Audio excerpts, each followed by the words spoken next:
మళ్ళీ mic on చేసుకో sir.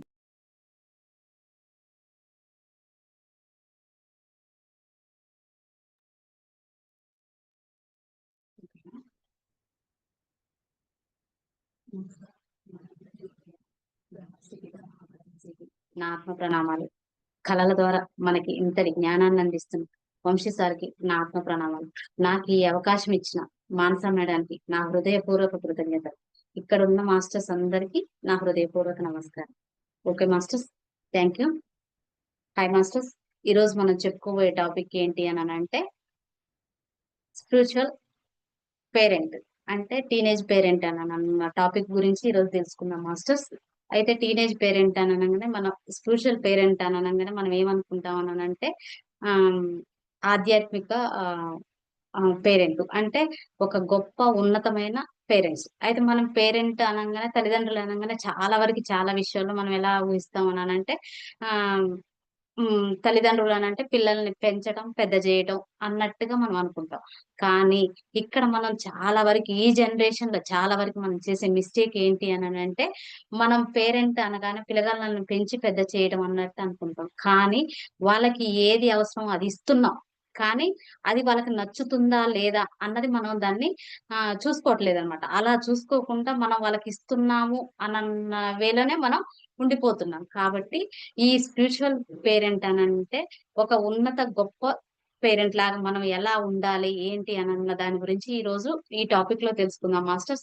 అయితే ఇప్పుడు ఈ జనరేషన్ లో చాలా వరకు పేరెంట్స్ అలా ఎలా ఉంటున్నాము అనన్న దాని కోసం మనం కొన్ని పాయింట్స్ సెలెక్ట్ చేసుకున్నాం. ఆ పాయింట్స్ ఏంటి అన్నది మనం ఈ రోజు ఇక్కడ తెలుసుకుందాం మాస్టర్స్. అయితే ఫస్ట్ పాయింట్ ఏంటి అంటే ముఖ్యమైన విషయాలు, సలహాలు, అంటే పిల్లలకి చెప్పేటప్పుడు ముఖ్యమైన విషయాలు, సలహాలు చెప్పేటప్పుడు ఆచితూచి లేపోతే సమయం చూసుకొని, సిట్యుయేషన్ చూసుకొని మాట్లాడాలి. అనంటే ఏంటి, ఇక్కడ మనం చాలా వరకు తోటి ఏదైనా డిస్కషన్ చేసేటప్పుడు మనం ఎలా ఉంటున్నాం అనంటే పిల్లలు ఏదన్నా ఆవేశంలో ఉన్నారనుకోండి, ఆవేశంలో ఉన్నప్పుడు మనం వాళ్ళకి తగ్గట్టు మనం కూడా అదే ఆవేశంతోటి వాళ్ళొచ్చి ఏదైనా ఆవేశంతోటి నేను ఇలా టూర్ వెళ్తానో, లేపోతే నేను ఈ ఎడ్యుకేషన్ చేస్తాను అనని వాళ్ళు ఏదన్నా అన్నప్పుడు మనం ఎలా ఉంటామనంటే, "హే! నీకు అది తగదురా" అన్నట్టుగా మనం అదే పోజ్ తోటి, అదే సిట్యుయేషన్‌లో, అదే ఆవేశంతోటి మనకు ఆ పిల్లలకి మనం సమాధానం అనేది ఇస్తాం.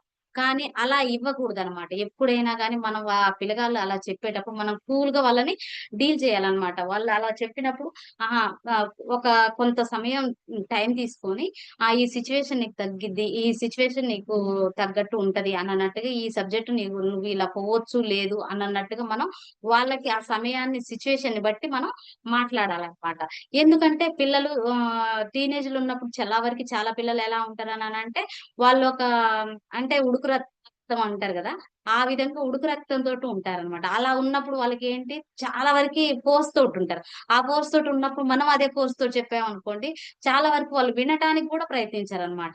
ఎప్పుడైతే మనం వాళ్ళని కూల్ చేసుకొని, మనం ఆ విషయాన్ని నెమ్మదిగా వాళ్ళకి బుజ్జగించి చెప్తామో, వాళ్ళు చాలా ఎందుకంటే పిల్లలు చాలా ప్యూరిటీగా ఉంటారండి. అలా ప్యూరిటీగా ఉన్నప్పుడు మనం వాళ్ళతోటి ఎప్పుడైతే మనం ఆ సిట్యుయేషన్‌కి తగ్గట్టుగా మనం వాళ్ళతోటి కూల్‌గా ఆ సిట్యుయేషన్‌ని మనం చెప్పామనుకోండి, చాలా వరకి పిల్లలన్నది అర్థం చేసుకుంటారనమాట. మనం ఎప్పుడైనా గాని పిల్లగాళ్ళు ఏదైనా సిట్యుయేషన్ చెప్పినప్పుడు మనం ఆవేశపడకూడదనమాట. ఆవేశపడకుండా వాళ్ళకి కూల్‌గా అర్థమయ్యేలా దాన్ని చెప్పాలనమాట. ఏ విషయంలోనైనా, చదువు విషయంలో అయినా, ఇంకే విషయంలో అయినా కానీ అలా చెప్పాలనమాట.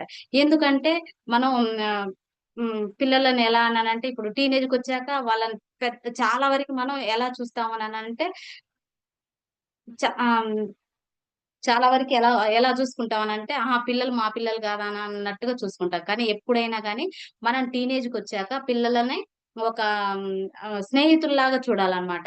స్నేహితుల్లాగా ఉన్నామనుకోండి, స్నేహితుల్లాగా ఉంటే పిల్లలు మనతోటి అన్నది కలిసిపోతారు. మనం అలా లేకుండా మనం పేరెంట్ లాగానే ఉన్నామనుకోండి, పేరెంట్ లాగా ఉంటే వాళ్ళు మనని అన్నది, మనం చెప్పే మాట అన్నది వినిపించుకోరు. వినిపించుకోకుండా అలా ఉండిపోతారనమాట. కాబట్టి ఎప్పుడైనా గాని మనం పిల్లల్ని ఒక స్నేహితుల్లాగా డీల్ చేయాలన్నమాట.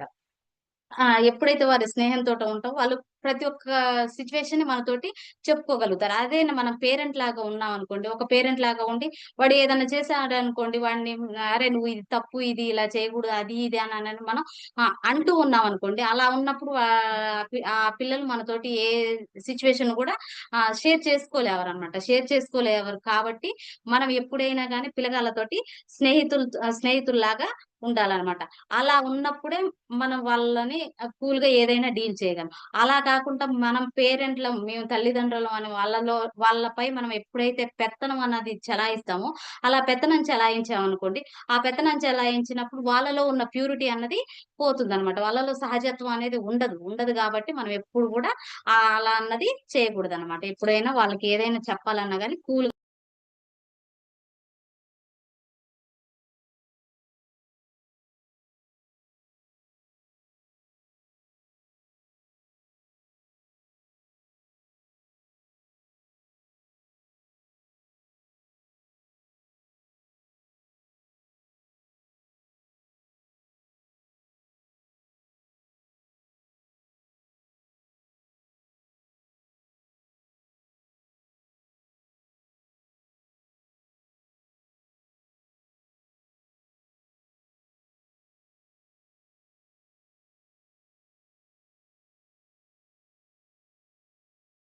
మళ్ళీ ఫస్ట్ కని చెప్పనా మ్యామ్? అక్కర్లేదు.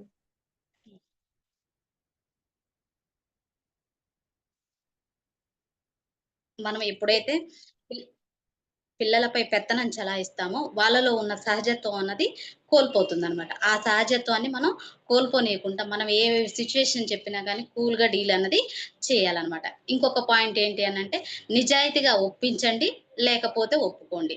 మనం పిల్లలు ఏదైనా సిట్యుయేషన్ అంటే ఏదైనా సమస్యతోటున్నప్పుడు వాటిని క్రిటికల్ క్రిటికల్ సమస్య అయితేనేమో వాటిని సహజంగా ఆహ్, ఒప్పుకునేదైతేనేమో ఒప్పుకోండి. లేకపోతేనేమో వాటిని ఒప్పించండనమాట. అలా ఉండాలే తప్పితే మనం ఏంటి కొంచెంమంది పిల్లలు ఎలా ఉంటారనంటే చదువు విషయంలోనైనా పెళ్లి విషయంలో కూడా ఈ టీనేజ్ పిల్లలు చాలా వరకు పెళ్లి విషయంలో ఉంటది. ఎలా అనంటే వాళ్ళకి ఆ విషయం మీకు ఒకళ పిల్లలకి సరైంది అననంటేనేమో నీకు ఇది విషయంలో సరైతది అనన్నట్టుగా చెప్పాలి. లేపోతే వాళ్ళు ఒప్పుకోలేదననంటే నెమ్మదిగా వాళ్ళని ఆహ్, ఒప్పించాలి గానీ ఆ విధంగా అన్నది వాళ్ళని ఇబ్బందన్నది పెట్టొద్దనమాట. ఇంకో పాయింట్ ఏంటి అనంటే, కుటుంబ వ్యవహారాల్లో, వ్యవస్థలో వాళ్ళకి బాధ్యతన్నది కల్పించాలె. ఈ విషయంలో ఈ పాయింట్‌లో అయితే చాలా వరకి చాలా మంది పేరెంట్ అన్నది ఈ విషయంలో ఉంటారు మాస్టర్స్. ఎలా అననంటే, ఇప్పుడు ప్రతి కుటుంబంలో ఏదో ఒక సమస్య, ఏదో ఒక ఇబ్బందితోటి ఉంటూ ఉంటాం. అలా ఉన్నప్పుడు ఏంటి అనంటే, మనం చాలా వరకి మన సమస్యలని పిల్లలకన్నది మనం తెలియనియ్యమనమాట. తెలియనీయకుండా మనం దాన్ని చాలా గుట్టుగా అన్నది ఉంచాలని అన్నట్టుగా మనం అనుకుంటాం. కానీ అలా అన్నది ఎప్పుడు కూడా చేయకూడదు. ఎలా అంటే సపోజ్ ఒక ఆర్థిక సమస్య అనుకుందాం. ఒక ఆర్థిక సమస్య ఉన్నప్పుడు, ఫైనాన్షియల్ సమస్య ఉన్నప్పుడు మనం ఏంటి అనంటే మన పిల్లగాళ్ళకి ఆ సమస్య అనేది తెలియనియ్యమనమాట. ఆ సమస్య తెలియనీయకుండా మనం ఉంటామనమాట. అలా ఉన్నప్పుడు ఏంటి అనంటే మన సమస్య అన్నది పిల్లవాళ్ళకి తెలియకుండా వాళ్ళు సపోజు నాకొక ఫోనో, ఒక బైకో అన్నది అడుగుతూ ఉంటారు. అలా అడిగినప్పుడు మనం ఏంటి అనంటే, మన స్తోమత అది కాదు. మన స్తోమత లేనప్పుడు మనం ఆ పిల్లలు అడిగినప్పుడు ఎందుకంటే, మన స్తోమత ఎంతో మన పిల్లలకి మనం తెలియనీయలేదు గదా! తెలియనప్పుడు వాళ్ళు కంపల్సరీ అది అడుగుతారు. అలా అడిగినప్పుడు మనం అది ఇవ్వలేదనుకోండి, వాళ్ళు కంపల్సరీ నిరుత్సాహపడిపోవటమో, లేపోతే కోప్పడటం, బాధపడటం అన్నది జరుగుతుందనమాట. కాబట్టి మనం ఎప్పుడైనా గానీ, ఏ సిట్యుయేషన్‌లోనైనా గానీ, మన బాధ్యత అన్నది మన కుటుంబ వ్యవహారంలో మనం ఏదైనా వస్తువు కొంటున్నా దేంట్లోనైనా గానీ పిల్లలకు ఒక బాధ్యత అన్నది మనం ఇవ్వాలనమాట. అలా బాధ్యత ఇచ్చినప్పుడు వాళ్ళు ఒకళ ఏదన్నా వస్తువు ఇట్లా మన స్తోమత తగ్గట్టు ఒకళ బైకో ఏదో అన్నా అడగాలనుకున్నారనుకోండి, ఆహా! మా పొజిషన్ ఇది కాదు అన్నట్టుగా ఆలోచించగలుగుతారనమాట. అదే లేదనుకోండి వాళ్ళు అడిగినప్పుడు మనం ఇవ్వలేదనుకోండి బాధ అన్నది పడుతూ ఉంటారనమాట. అయితే మనం ఇక్కడ చాలా వరకి ఏం చేస్తున్నాం మేమెంతో కష్టపడి వచ్చామండి. మేము ఇలా కష్టపడ్డాం గాబట్టి, మా పిల్లలకి ఈ కష్టం విలువ అన్నది తెలియకుండా పెంచాలే అని అనుకుంటాం. కానీ, మనం ఎప్పుడైనా గానీ మన పిల్లలకి మనం పడే కష్టం విలువ అన్నది తెలియనియ్యాలనమాట.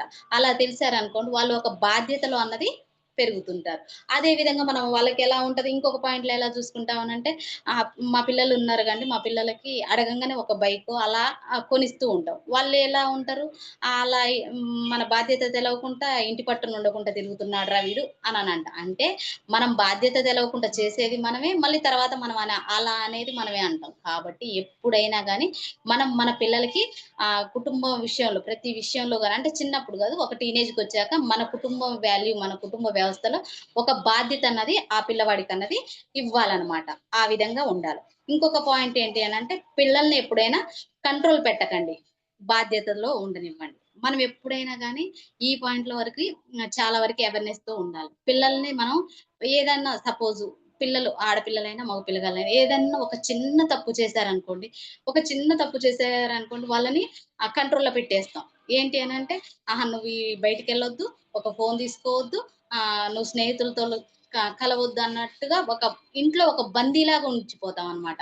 ఒక బందీలాగా ఉంచి వాళ్ళని పదే పదే ఇంగ ఏంటి నువ్వు ఆ తప్పు చేశావు గాబట్టే నీకిలా చేస్తున్నావు. ఆ తప్పు చేశావు గాబట్టే నిన్నిలా ఉంచాము అననని మనం పదే పదే ఆ పిల్లల్ని అలా అంటూ ఉంటాం. కానీ ఎప్పుడు కూడా మనం ఆ తప్పన్నది మనం చేయకూడదు. వాళ్ళు తెలిసో తెలియకో ఒక తప్పు చేశారు. ఆ తప్పు చేసినప్పుడు మనం వాళ్ళకి వివరించి చెప్పాలి.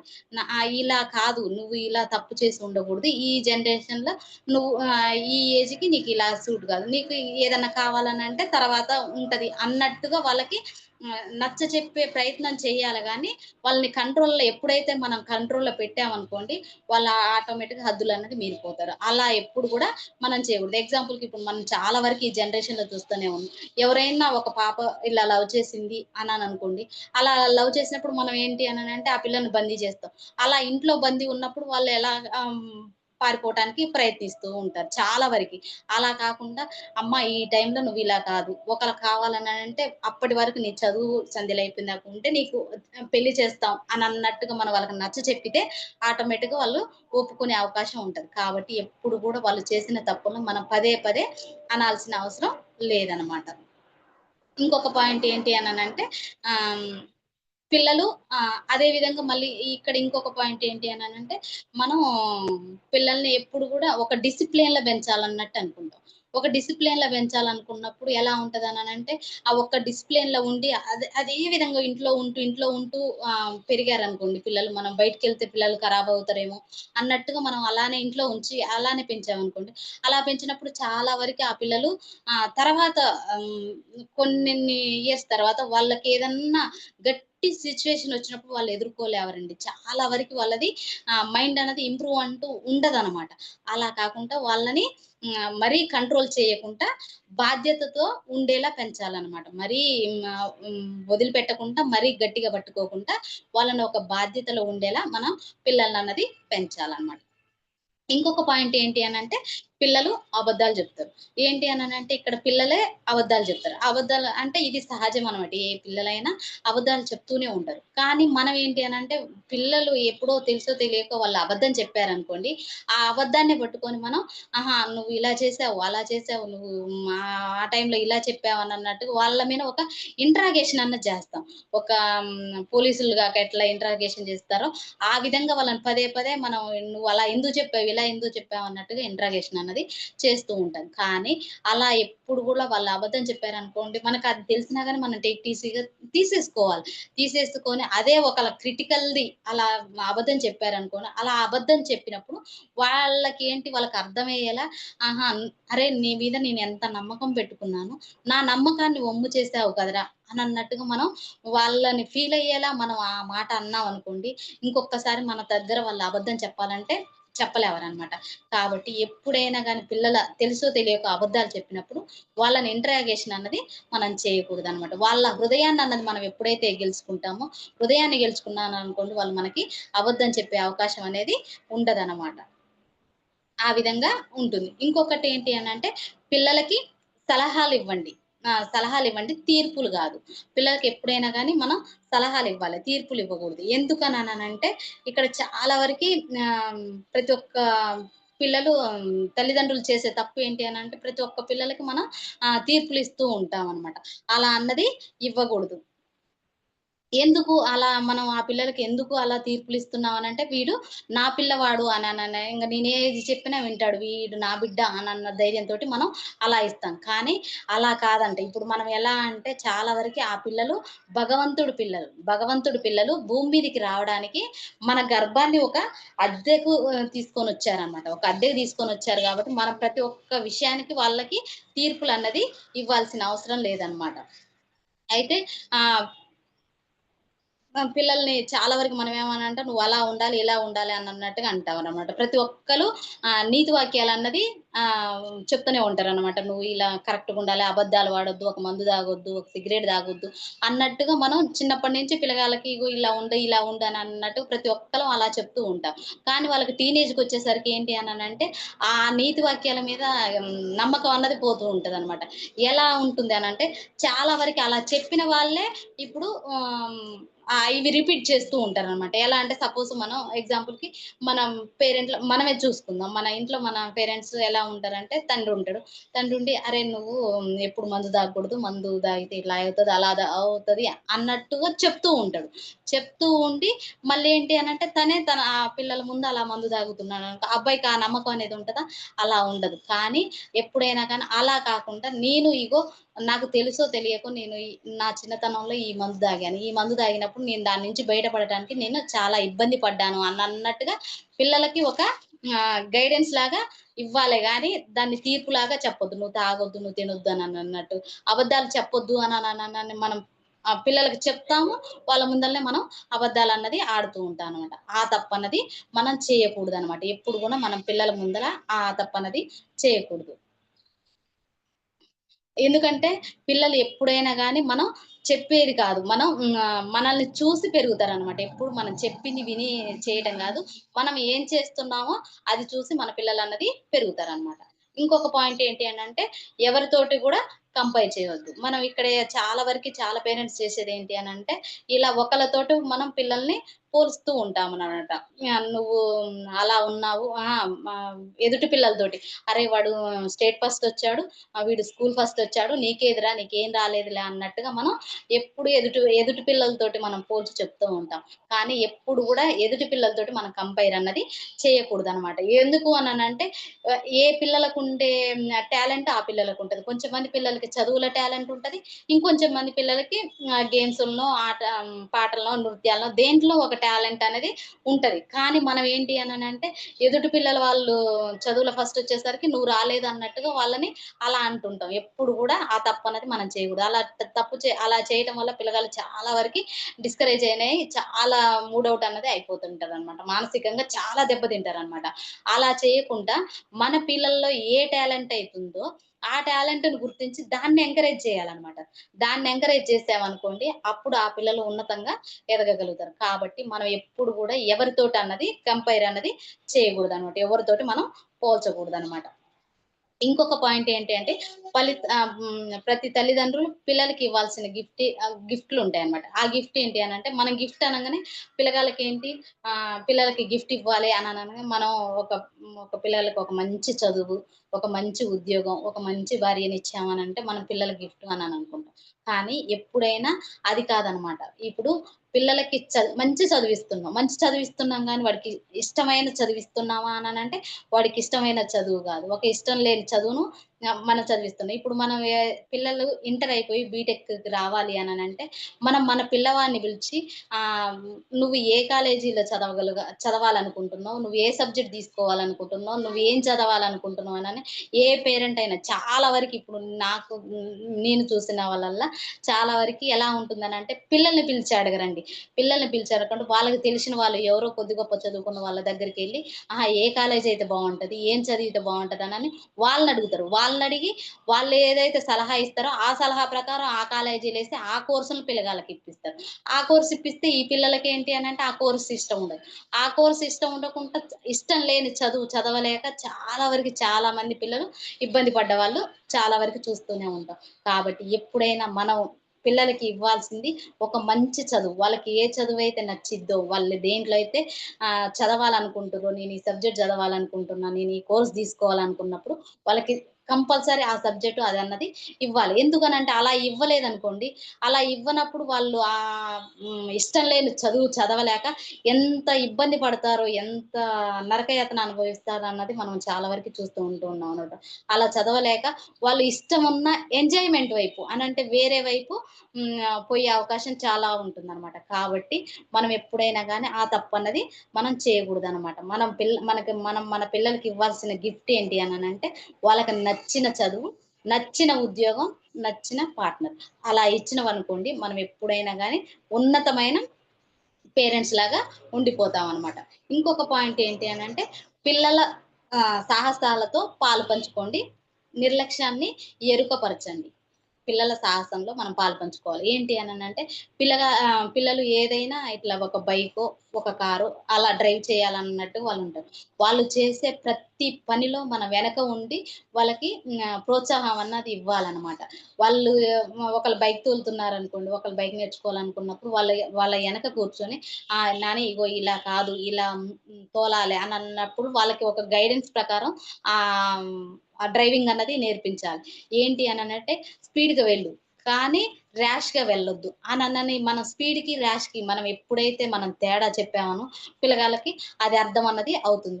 ఆ గైడెన్స్ లేక ఇప్పుడు పిల్లల్లో చాలా వరకి ఆ గైడెన్స్ లేక ఎన్ని యాక్సిడెంట్లు అవుతున్నాయో మనం చాలా వరకు ఇప్పుడు యాక్సిడెంట్లు అయ్యే ప్రతి యాక్సిడెంట్ యూతే ఎక్కువ యాక్సిడెంట్‌కి గురవుతుంది. ఎందుకు అలా అవుతుంది అననంటే వాళ్ళు అడగగానే ఒక బైక్‌లో అలా ఇప్పిస్తుంటాం.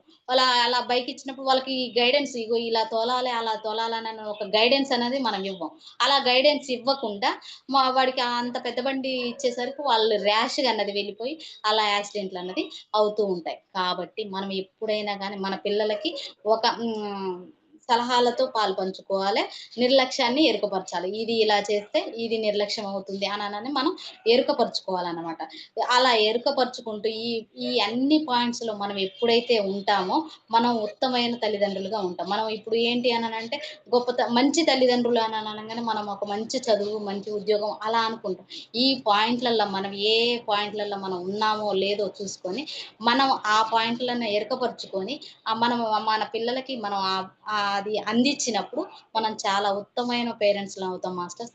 ఈ విధంగా మనం టీనేజ్ పేరెంట్‌ని తీసుకుందాం masters. Okay masters. Thank you. Thank you very much ma'am.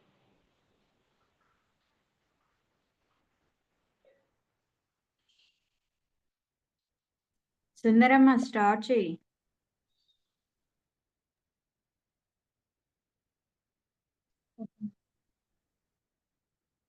నమస్తే మాస్టర్స్. జ్ఞానాన్ని అందించిన బ్రహ్మర్షి పితామహ పత్రిజీ గురువు గారికి, కర్మధ్యానం అందించిన వంశీకిరణ్ గురువు గారికి, నాకు కళల ద్వారా అద్భుతమైన జ్ఞానాన్ని అందించిన ప్రశాంత్ మేడం గారికి, మానస మేడం గారికి హృదయపూర్వకంగా కృతజ్ఞతలు తెలుపుకుంటున్నాను. ఇప్పుడు మీ అందరికి థ్యాంక్ యూ. ఈరోజు తర్వాత మన సబ్జెక్టు టీనేజ్ పేరెంట్స్ గురించి తెలుసుకుందాం. తర్వాత పాయింట్లు వెళ్ళిపోదాం మాస్టర్. వాళ్ళకి ఎరుకు పరచాలి. ఎలా అంటే ఇప్పుడు టీనేజ్‌కొచ్చినాక వాళ్ళు ఎలా ఉంటారంటే సమాజాన్ని ఫాలో అవుతారు. అంతేగాని కాలేజీలో టీచర్స్ చెప్పింది వినరు. అది కరెక్టే గదా! ఏమనుకుంటాం మనం టీచర్ల మీద వదిలేస్తాం. టీచర్లున్నారు గదా! చూసుకుంటారు అనని. కానీ వాళ్ళు సమాజాన్ని ఫాలో అవుతారు గాబట్టి మనం వాళ్ళకి గైడెన్స్ ఇవ్వాలి. ఇలా ఉండాలి, ఇలా ఉండాలి నాన్న, ఈ విధంగా ఉండాలి ఈ వయసులోనని చెప్పాలి. అలా చెప్పక నేనైతే చాలా ప్రాబ్లమ్స్ ఎదుర్కొన్నాను నా జీవితంలో. నిజంగా ఈ క్లాస్‌లో అప్పుడు ఉండుంటే ఎంత బాగుందో! మాకస్సలు ఏమీ తెలీదే. ఈ క్లాస్ ఎంత అద్భుతంగా ఉంది. ఈ క్లాస్ ఎవరైనా తెలుసుకున్నారనుకో వాళ్ళ పిల్లల్ని అద్భుతంగా తీర్చిదిద్దుకుంటారని నాకనిపిచ్చింది. తర్వాత పాయింటు డిసిప్లిన్ పేరుతో విసిగించకండి. సహజంగా ఉండనివ్వండి. నిజమే గదా! మనం ఉదయాన్నే వాళ్ళని లేవదీసేస్తాం. లేవదీసేసి చదవండి. వాకింగు, ఎక్సర్‌సైజులు చెప్పేది. నేనైతే వాకింగ్‌కెళ్ళమనేదాన్ని. ఉదయాన్నే లేవదీసేసి వాళ్ళకు కోపమొచ్చేసేది. అంటే స్కూల్ లేనప్పుడు. స్కూల్ ఉన్నప్పుడు మాత్రం లేసి ఎళ్ళిపోతారు వాళ్ళైతే. అస్సలు ఇబ్బందే పెట్టరు. టయానికి లేసి రెడీ అయ్యి ఎళ్ళిపోతారు. స్కూల్ లేనప్పుడు పడుకొని నిద్రపోతే, ఈళ్ళేంది ఇంట్లో పడుకోండారు, ఇలాగే ఉండారు అని కోపమొచ్చేసేదన్నమాట. అసలు ఇంత గూడా తెలిసేది కాదు. ఎందుకంటే చిన్నప్పుడు మా తల్లిదండ్రులు ఏదైతే నాకిచ్చారో నేనే అదే వాళ్ళ మీద చేసేదాన్ని. వాళ్ళు పాపం చాలా బాధపడేవాడు. పిల్లలు. ఎలా అంటే మా అమ్మాయయితే అసలు స్కూలుకెళ్ళాలంటే టయానికి లేసి నేను లేవదీయను గూడా పోలే. టక్కన లేసి ఎళ్ళిపోయేది. కానీ నేనేం చేసేదాన్ని ఇప్పుడైతే ఇంట్లో ఉంటే తిట్టేదాన్ని. "ఇంకా పడుకోనుండావే, ఎందుకిలా పడుకోండావని." కానీ సార్ క్లాస్ ఇన్నాక అయ్యో! మనం ఎంత పొరపాటు చేశాము. నిజమే గదా! అంతేసి పెద్ద బుక్సులు చదువుతారు. వాళ్ళు స్కూలుకెళ్ళాలంటే టయానికి లేసి రెడీ అయ్యి ఎళ్ళిపోతారు. మనమే గదా! ఇప్పుడు వాళ్ళని ఇబ్బంది పెడుతున్నాము. ఇలా చేసుండగూడదని నేను ప్రతి పాయింట్ చదువుకుంటూ నన్ను నేను ఆహ్, పరీక్షించుకుంటూ నేనిలా చేసుండగూడదు అనుకుంటూ, నేను అద్భుతంగా ఉంది ఈ యొక్క క్లాసు అని అనుకుంటూ పోతున్నానన్నమాట. ఇంటున్నాను నేను. తర్వాత సారు వాళ్ళ అబ్బాయి గురించి చెప్తున్నాడు. ఏంటంటే, ఆ అబ్బాయి లేట్‌గా లేస్తే తిట్టేవాళ్ళంట. కానీ ఆ అబ్బాయి 241 వీడియోలు చేశాడంట ఉదయం లేసి. సారయితే ఎందుకబ్బా! ఇంత చీకటితో లేవదీస్తున్నామే అని అనుకున్నా. ఎందుకంటే, తనకిష్టం గాబట్టి చేస్తున్నాడు. ఇష్టం లేకపోతే 9 దాకా పడుకుంటారు. అందరూ తిట్టేవాళ్ళు. కానీ ఆ వీడియో చేయడం వల్ల సార్‌కప్పుడు అర్థమైంది. ఓహో! మనం అనవసరంగా పిల్లల్ని తిడుతున్నాము. వాళ్ళేమో కరెక్ట్‌గానే ఉండారు. మనమే ఇక్కడ కరెక్ట్‌గా లేము. అని అనిపిచ్చింది. అప్పుడు నాకు గూడా అదే అనిపిచ్చింది. నేనే ఇక్కడ కరెక్ట్‌గా లేను ప్రతి విషయంలో. ఎలా అంటే వాళ్ళు టీనేజ్ వయసుకొచ్చినాక వోళ్ళకెప్పుడు చిరాకులోనే ఉంటారు. అదనేది నేను ఏదైనా చిరాకు పడినప్పుడు, మా వయసులో ఇలాగే ఉంటామ్మా నీకర్థం గాదనంటే, ఏంది ఇలా ఉంటారు అంటున్నారా వీళ్ళు? ఏం పెద్దోళ్ళు చెప్తే మాట ఇనొచ్చు గదా! అనని అనుకునేదాన్ని నేను. నాకు అర్థమైంది ఇప్పుడు. తర్వాత యువత మీ యొక్క స్టేటస్ సింబల్ గాదు. అంటే ఇప్పుడు మన పిల్లలు అబ్బా! మా అబ్బాయి చదువుతున్నాడు, అది చదువుతున్నాడు, ఇది చదువుతున్నాడు, ఎంబీబీఎస్ చదువుతున్నాడు, ఇంజినీర్ చదువుతున్నాడు అని వచ్చినోళ్ళకందరికి మనం చెప్పుకుంటాం. ఎందుకంటే వాళ్ళు అలా చెప్పుకోవడం వల్ల వాళ్ళకేమవుతదంటే, ఓహో! నా గురించి ఇలా చెప్పుకుంటున్నారంటే నేనింకా శ్రద్ధగా చదవాలి నేను అని జెప్పి చాలామంది పిల్లలు అలాగే చాలా కష్టపడి చదువుతుంటారు. నా వరకైతే చదువు విషయంలో ఎవరికి నచ్చినట్టు వాళ్ళకి నేను వదిలేసాను. వాళ్ళకేది కావాలంటే అది. మీకేది నచ్చితే అది చదువుకోండని చెప్పాను. చాలామంది తల్లిదండ్రులని బయట గమనించాను నేను నిజంగానే. వాళ్ళ అమ్మోళ్ళు స్ట్రిక్ట్‌గా ఉంటున్నారు. ఎలా అంటే ఈ వాళ్ళకి ఏది చదవాలా అనంటే వాళ్ళ చేతుల్లో లేదు. వాళ్ళ తల్లిదండ్రుల చేతుల్లో ఉంది. ఆ పిల్లలకి నచ్చినట్టు ఏం చదవరు. ఇదిగో ఈ టైంలో చదవాలి, ఈ టైంలో తినాలి, ఈ టైంలో పడుకోవాలి. ఒక కండిషన్ లాగా కొంతమంది పిల్లకాయల్ని నేను గమనించాను. అట్లా ఆ పిల్లలు మన స్టేటస్ గాదు. వాళ్ళకి నచ్చింది చదువుకోవాలి. వాళ్ళకి నచ్చినట్టు ఉండాలి. అప్పుడే వాళ్ళు ఆనందంగా ఉంటారు. అంతేగాని మనం వాళ్ళకి గైడెన్స్ ఇవ్వాలి. డబ్బులో ఉండదు ఆనందము. ఆనందంగా జీవిస్తే ఆనం మనిషి జీవితం హ్యాపీగా ఉంటాది అని మనం వాళ్ళకి నచ్చచెప్పాలి. ఎప్పుడు చెప్తాము? మనం హ్మ్. ఇలా జ్ఞాన పేరెంట్స్ అయితేనే, స్పిరిచ్యువల్ పేరెంట్స్ అయితేనే చెప్పగలం. లేదంటే చెప్పలేం. ఎందుకంటే, ఒక్క రవ్వ గూడా మనకు తెలీదు. ఎందుకంటే, నా వరకు తెలీదు. నాకు చిన్నప్పుడు ఏది మా తల్లిదండ్రులు ఇచ్చారో నేను అదే ఇచ్చానన్నమాట. అట్లా ఎవరైతే ధ్యానం చేస్తారో, వాళ్ళ పిల్లల్ని అద్భుతంగా తీర్చిదిద్దుకుంటారు. లేదు ఈ క్లాస్ ఎవరైతే ఇంటారో, ఆళ్ళ పిల్లల్ని అద్భుతంగా తీర్చిదిద్దుకుంటారు. ఇప్పుడైతే చాలా మందంతే.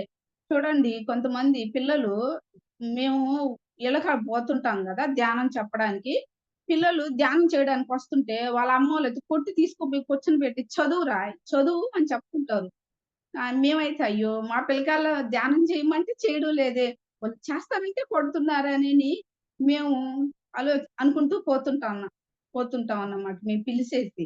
అట్లా పిల్లలకి ఏది నచ్చిందో అది చేపిచ్చాలి అంతేగాని, "నువ్విలా ఉండు నాన్న, నువ్విదే చదవాలి, నేను చెప్పిందే వినాలి." ఎవరైనా ఇంటికొస్తే వాళ్ళకి నా కొడుకు ఇది చదువుతున్నాడా, అది చదువుతున్నాడా అని గొప్పలు ఎప్పుడు చెప్పుకోకూడదు. అసలు నేనైతే మా చిన్నబ్బాయి గురించి చదువుతున్నాడు అని చెప్తే గూడా మాస్టర్స్ వచ్చి కల్లో చెప్పారు. "అలా పొగడబాకు, బయట చెప్పబాకు" అనని.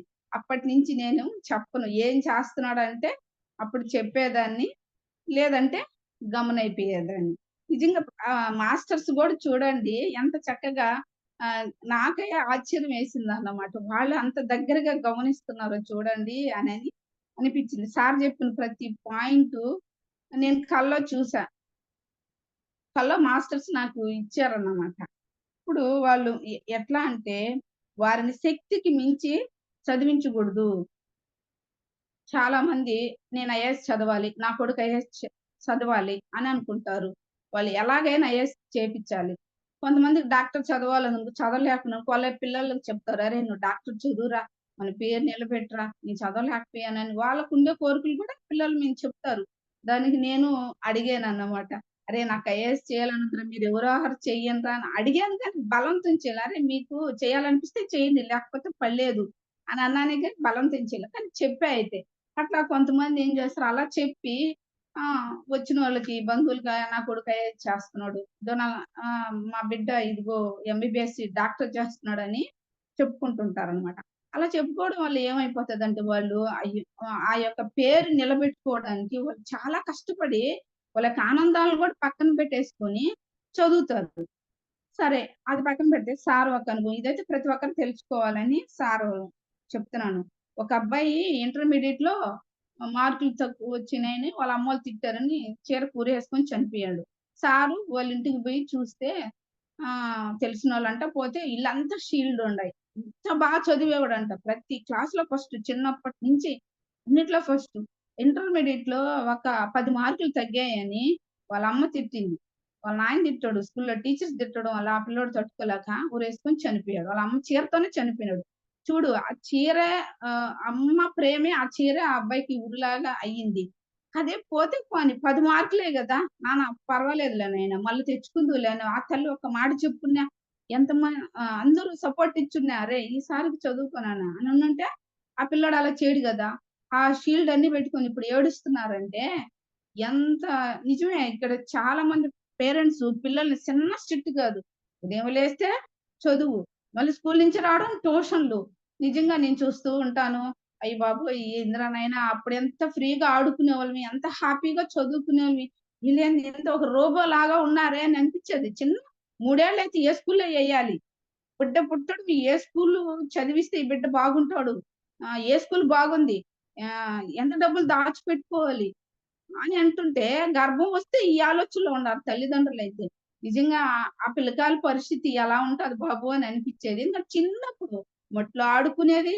ఆ పిల్లలు ఎంత బాగా ఆడుకుంటారు. పోయి అన్నం లేకపోయినా కూడా చక్కగా ఆడుకుంటారు. పల్లెటూరులో పిల్లకాయలను చూస్తే వాళ్ళ అమ్మోళ్ళు పట్టించుకోరు. అన్నం పెట్టేసి పక్కింట్లో బెడేసి ఎళ్తే వాళ్ళు ఆడుకొని, ఆడుకొని ఆకలేస్తే ఎప్పుడు తింటారో కూడా తెలీదు పాపం.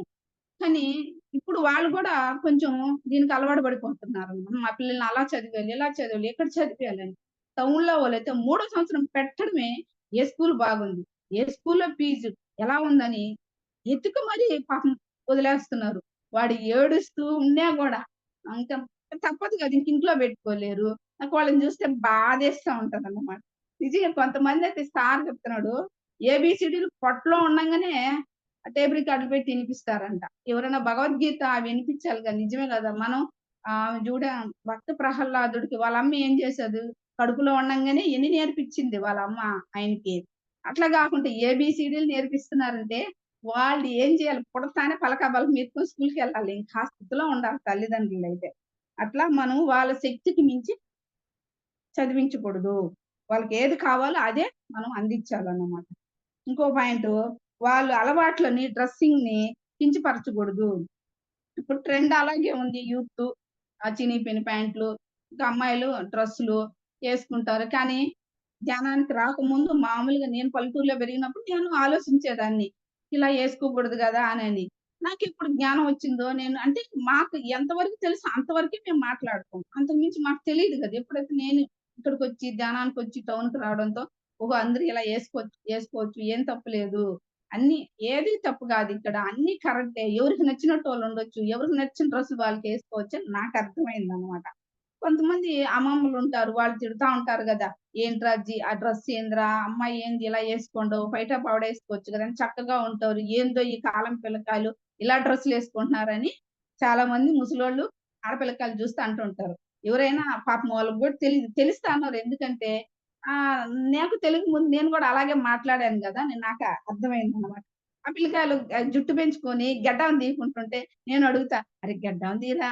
ఆ జుట్టు బాలేదురా కట్ చేసుకోరా స్మార్ట్‌గా ఉంటారంటే" ఇదంతా ఆహ్, స్టైల్ ఏందిమా నువ్వు అంటాడు మా చిన్నబ్బాయి అయితే. నాకు అయి చూస్తే నాకు ఆ ఎంటుకలు చూస్తే, ఏందిరా నాయన ఇట్లా ఉన్నాడు వీడి ఫేసు, మొహం అననేసి చెప్తా. నేను కండిషన్‌గా చేయను. చెప్తా నవ్వుతానే చెప్తా. వాడు అలా అంటాడు. సరే ఇంక మనం ఏం చేయలేం గదా! వాడు మనంతట అయిపోతే, "రేయ్! నువ్వు గెడ్డాన్ని తీయరా కూర్చుంటే" తీస్తాడు వాడు. అట్లా అన్నమాట. అంటే వాళ్ళకి నచ్చినట్టయితే నేను వదిలేస్తా. కొంతమంది తిడుతా ఉంటారు గదా! పెద్దోళ్ళకంటే తెలీదు పాపం వాళ్ళకి. తెలియక పిల్లల్ని తిడుతా ఉంటారు. తర్వాత పాయింటు ప్రేమ ప్రకటనలు చెయ్యాలి. ఎలా అంటే ఇప్పుడు మన ఇంట్లో ఎప్పుడూ భార్యాభర్తలకు గొడవలు. అయి తప్పదు.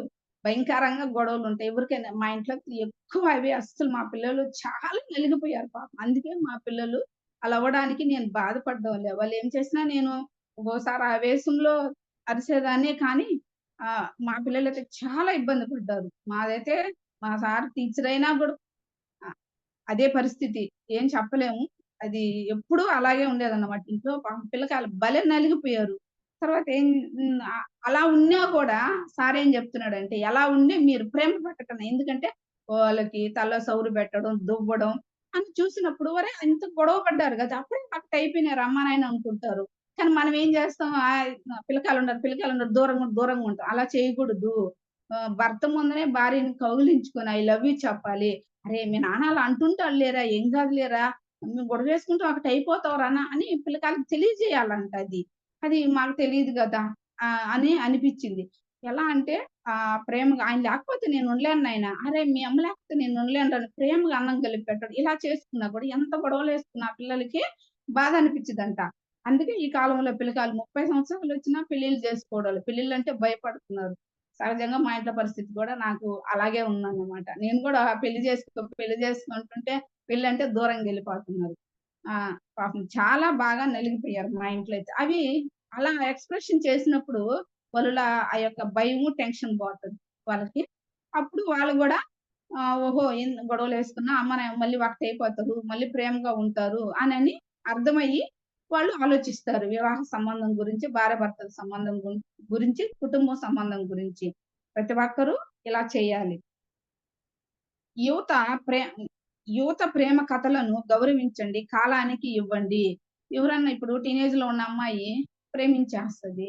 కానీ ఏం చేస్తారు కొంతమంది చాలా పాపం కొడతారు, తిడతారు. తీసుకొచ్చి బలవంతంగా అది కరెక్ట్ కాదు. ఇది వాడు ప్రేమించింది. వాడితో గొడవెళ్తే మేమెట్టా? వాడికి ఆ కులం, ఈ కులం అని చాలా ఇయైతే చూసాం.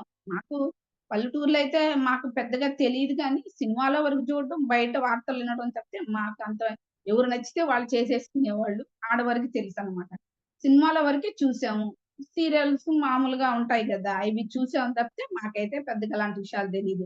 ఆడేం చేస్తారు కొట్టి వాళ్ళని తీసుకొని పోయి వేరే వాళ్ళకిచ్చి పెళ్లిళ్లు చేసేస్తుంటారు. ఇంకా ఆ పిల్లకాయల పరిస్థితి ఎలా ఉంటది? వాడి ఇష్టం లేదు. ఇంకొకడితో బతకలేరు. ఏం జేయాలి వాళ్ళ పరిస్థితి? దారుణంగా ఉంటది. అలా కాకుండా పిల్లకాయల్ని పిలిసి ఇద్దరిని కూర్చొనబెట్టి, "నాయన మీ ఇద్దరిది చిన్న ఏజ్. ఇప్పుడు పెళ్లి చేస్తే మీరెలా బతుకుతారు?" అని జెప్పి వాళ్ళకి గైడెన్స్ ఇవ్వాలి. ఎలా ఇవ్వాలి?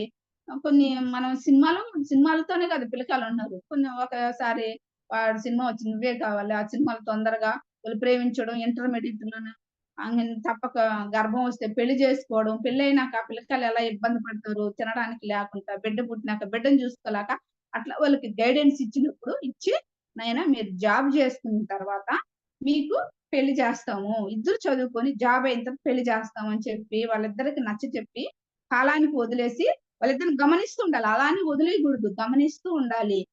ఎలా ఉండారు వీళ్ళు? ఏ పరిస్థితిలో ఉన్నారు? గమనించినప్పుడు ఆ అబ్బాయి మంచోళ్ళైతే అలాగే ఉండిపోతారు.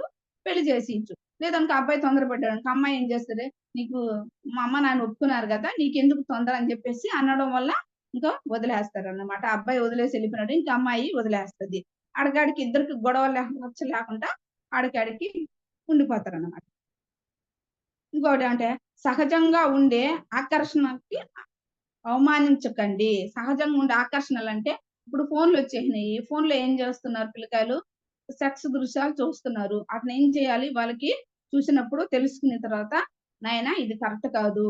నీకింకా సమయం ఉంది. నీకు పెళ్లవుతది. నీ భార్యతో చక్కగా నువ్వు సంసారం చేసుకోవచ్చు. ఇప్పుడు నువ్వు తెలుసుకొని అది జ్ఞానంగా తీసుకో" అని చెప్పాలి గానీ, వాడిని తిట్టి "నువ్విలా చేస్తున్నావు. నువ్వు అట్టోటి ఫోన్ పెరుక్కొని ఇయన్నీ చేసినావనుకో, అది ఇంకొంత రివర్స్ అవుతది గానీ, వాళ్ళు మారరు. వాళ్ళకి అలా సెక్స్‌కి సంబంధించినటువంటి ఆహ్, ఎడ్యుకేషన్ వాళ్ళకి సెక్స్ వాళ్ళ ఆధ్యాత్మిక ఎడ్యుకేషన్ వాళ్ళకి నేర్పించాలంట. సెక్స్ గురించి ఖచ్చితంగా నేర్పించాల్సిందే గాని, వాళ్ళని తిట్టకూడదు, మాట్లాడకూడదు అని కరెక్ట్‌గా చెప్తాను. చాలా మంది పేరెంట్స్ "ఒరేయ్! నువ్వు అది చూస్తున్నా, ఇది చూస్తున్నా ఫోన్‌లు పెరికేసి గొడవలు పెట్టుకునేటట్టు ఉంటారు కాబట్టి, అది ఇంకొంచెం ఎక్కువవుతది గానీ, తగ్గరు వాళ్ళు.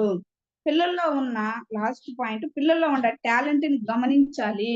ఎందుకంటే వాళ్ళకి 10వ తరగతికొచ్చినాక వోళ్ళు ఏ టాలెంట్‌తో ఉన్నారో మనకర్థమైపోతది. ఖచ్చితంగా. అప్పుడు ఆ టాలెంట్‌కి సంబంధించిన చదువులు ఆళ్ళని చదివిచ్చామనుకో, వాళ్ళ జీవితం అద్భుతంగా ఉంటది. గమనించాలన్నమాట. గమనించినప్పుడు వాయిస్ స్మార్ట్ ఉన్నాదనుకో వాళ్ళకి, వాళ్ళని చక్కగా పాటలు వాయిస్ స్మార్ట్ అంటే అదే చక్కగా మాట్లాడడం ఉండిందనుకో, వాళ్ళని ఒక టీచర్‌గా గాను, ఒక రాజకీయ నాయకుడుగాను లేదంటే ఒక స్పిరిచ్యువల్ మాస్టర్‌గా గూడా వాళ్ళని తయారు జేయొచ్చు. అలా గైడెన్స్ ఇస్తే ఆ రూపంలో వాళ్ళు అలా మంచి పేరు తెచ్చుకుంటారు. తర్వాత logical student, logical smart student అంటే లాజికల్‌గా ఆలోచిస్తుంటారు.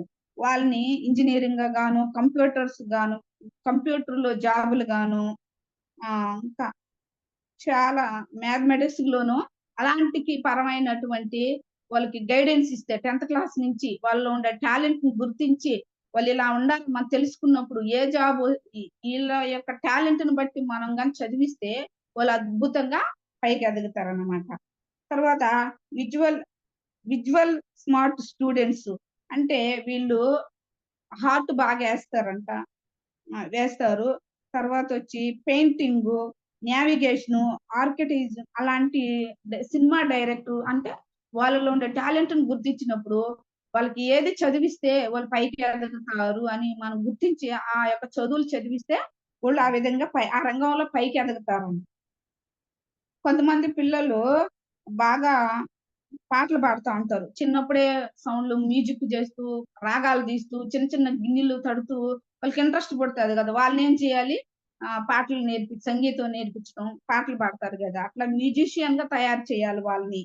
అట్లా అలా తయారు చేయాలి. అంతేగాని మనం ఏం చేస్తాం 10వ తరగతి వరకు పాటలు బాగా పాడుతున్నారు, డాన్స్ చేస్తున్నారు. తర్వాత ఆపిచ్చేసి ఏం చేస్తాం చదువు, చదువు, చదువు అంటాం. నిజంగానే. అలా చేయడం వల్ల అలా చేయకుండా ఉండడం వల్ల ఏం జరుగుతాదంటే, వాళ్ళు ఆ పాటలకి దూరమైపోతారు. నిజంగా మా ఇంట్లో అయితే మా అబ్బాయికి అలా మోల్చుంటే చాలా మంచి జీవితం అనిపిచ్చింది. మా అబ్బాయి సూపర్‌గా పాటలు పాడతాడు. మా పెద్దబ్బాయి డాన్స్ బాగేస్తాడు. నేను పెద్దయినా కానీ చెప్పా. కానీ ఆ అబ్బాయి తీసుకోలేకపోయినాడు. నేనైతే వాటిలో అయితే ఇచ్చాను కానీ, ఆ అబ్బాయి ఇప్పటికి గూడా వాడి గొంతు చాలా బాగుంటది. డాన్స్ సూపర్‌గా ఏస్తాడు. కానీ ఉపయోగించుకోలేకపోయినాడు. అలా తల్లిదండ్రులు వద్దనుంటే మంగళంపల్లి బాలకృష్ణ, ఎస్‌పి బాలసుబ్రహ్మణ్యం, యేసుదాసు ఇలాంటోళ్ళు పాటలు పాడి ఇంత పెద్ద ఆహ్, పాటల సామ్రాజ్యాన్ని సృష్టించలేదు గదా! వాళ్ళ తల్లిదండ్రులు చదువు అని చదువుకొని జాబులు చేసుండుంటే. అలాగని మనము ఆ పిల్లల్లో ఉండే టాలెంట్‌ని వెతికి ఆ యొక్క విధానం పంపించాలి. బాడీ స్మార్ట్ కిడ్స్ వాళ్ళని డాన్సర్స్‌గా, స్పోర్ట్స్‌గా హ్మ్. తయారు చేయాలంట.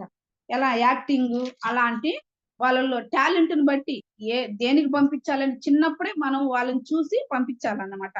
కొంతమంది స్మార్ట్ కిడ్స్ ఉంటారు. అంటే చెట్లు అంటే ఇష్టము, గార్డెన్ పెంచడము, జంతువులు ప్రేమించడం ఇలాంటివి ఎక్కువ చేయడం వల్ల అలాంటోళ్ళని ఫారెస్ట్ డిపార్ట్‌మెంట్ సైడ్ గాని, ఆర్టికల్చర్ సైడ్ గాని వ్యవసాయం పండిస్తారు కదా! అలాంటి సైడ్ గాని ఆ పిల్లకాయలకి ఏముందో అది చూసి వాళ్ళని ఆ విధంగా చదివిచ్చే ఏర్పాటు తల్లిదండ్రులే చేయాలన్నమాట. ఇంకొకరు ఎదుటి వాళ్ళని కన్విన్స్ చేయడం. అంటే ఏం చెప్పినా వాళ్ళని కన్విన్స్ చేసే తత్వం వాళ్ళకునిందనుకో వాళ్ళని కౌన్సిలర్స్‌గా ఆహ్, సేల్స్ సేల్స్ పర్సన్స్‌గా అంటే అదే ఇప్పుడు మనకు పల్లెటూరులో ఇప్పుడు వస్తుంటారు గదా! సంచులిచ్చుకొని ఇది కొనండి, అది కొనండి. చాలా భలే మాట్లాడతారు వాళ్ళైతే. వాళ్ళు చెప్పింది ఇనేసి చానా సార్లు నేను గూడా కొనేసుండా. అట్లా ఎవరినన్నా వాళ్ళు ఎదుటి వాళ్ళని కన్విన్స్ చేసే మనస్తత్వం ఉంటే అలా వస్తే వాళ్ళు ఎదుగుతారంట. లాయర్స్‌గా, రాజకీయ నాయకులుగా వాళ్ళని ఆ రూటున మనం మోలిస్తే అలా ఎదుగుతారన్నమాట. తర్వాత స్మార్ట్ స్టూడెంట్స్ ఇతరుల బలహీనతలను తెలుసుకుంటారు గదా! ఆలోచిస్తారు. ఎదుటి వాళ్ళ ఫీలింగ్స్ ని బాగా అర్థం చేసుకుంటారు. వీళ్ళని ఎలా అంటే రచయితలుగా, ఫిలాసఫర్స్ గా, రీసెర్చర్స్ గా తీసుకొని ఆ రూట్‌ని వాళ్ళని చదివిస్తే అద్భుతంగా తయారవుతారనమాట. కొంతమంది క్రీడాకారులుగా, కళాకారులు, క్రికెటర్స్‌గా వాళ్ళలో ఏదుంది ఆ టాలెంట్ అంతే గదా! అలా ఉంటేనే గదా! అంత పెద్ద క్రికెటర్లు గాని, ఈళ్ళందరూ కళాకారులు గాని ఎలా అవ్వారు? వాళ్ళ తల్లిదండ్రులు గుర్తించి పంపిస్తేనే గదా! ఇంతమంది తయారయ్యారు. అట్లా గాకుండా చదువు, చదువు అనుంటే వాళ్ళు గూడా అక్కడే ఆగిపోయుంటారు. పిల్లల్లో ఉండే టాలెంట్‌ను జూసి తల్లిదండ్రులు చదివించాలి. అంతేగాని వాళ్ళ అంతర్గతంలో ఉంటది. ఆ టాలెంట్‌ని గుర్తించాలంటే తల్లిదండ్రుల వల్లే అవుతది. అది కూడా 10వ తరగతి అప్పుడే తెలుసుకొని ఆ రూట్‌న వాళ్ళని పంపిస్తే వాళ్ళు అద్భుతంగా పైకెదుగుతారు. అంతేగాని వాళ్ళకి నచ్చింది నేను డాక్టర్‌నవుతాను, ఇంజినీర్ అవుతానని ఆ పిల్లోళ్ళు అన్నారనుకో ఆ వయసులో, అది ఓళ్ళ ఊహ అందరూ అంటుంటారు గదా! అది తప్పితే వేరేది కాదు. తల్లిదండ్రులకే తెలుస్తది. వాళ్ళ టాలెంట్ ఏది ఉండదో అని సార్ చెప్తున్నాడిక్కడ. ఆహ్, ఇ అట్లా గాకుండా మనము ఎప్పుడు పిల్లలకి గైడెన్స్ ఇస్తూ, వాళ్ళని దూరం నుంచి గమనిస్తూ ఉండాలి. అట్లా అని వాళ్ళని వదిలేయకూడదు. అట్లా అని మనం గట్టిగా పట్టుకోకూడదు. వాళ్ళకి కావిలి గాయకూడదు. అట్లా ఎలా అంటే చాప గుడ్లు పెట్టేసి దూరంగా జేరి ఎలా అయితే పిల్లల్ని చూస్తా ఉంటాదో, అలాగే మనం గూడా మన పిల్లలని గమనిస్తూ ఉండాలి. టీనేజ్ వయసులో ఆ వయసు నుంచి వాళ్ళకి కోపము, చిరాకులు ఎక్కువగా ఉంటాయి. ఎందుకంటే వాళ్ళకి ఆ వయసొచ్చినాక అలాగే వచ్చేస్తదండి. చాలా మంది పిల్లలంతా అలాగా పిలిస్తే అరుపులు, కసుర్లు తప్పితే ఇంకేముండవు వాళ్ళ దగ్గర. మనం ఏది చెప్పినా తీస్ తీసుకునే స్థితిలో ఉండరు. ఎందుకంటే వాళ్ళ స్థితి అది. అప్పుడు వాళ్ళు ఆ యొక్క ఆహ్, ఆ యొక్క అవి మారుతా ఉంటాయంట గదా!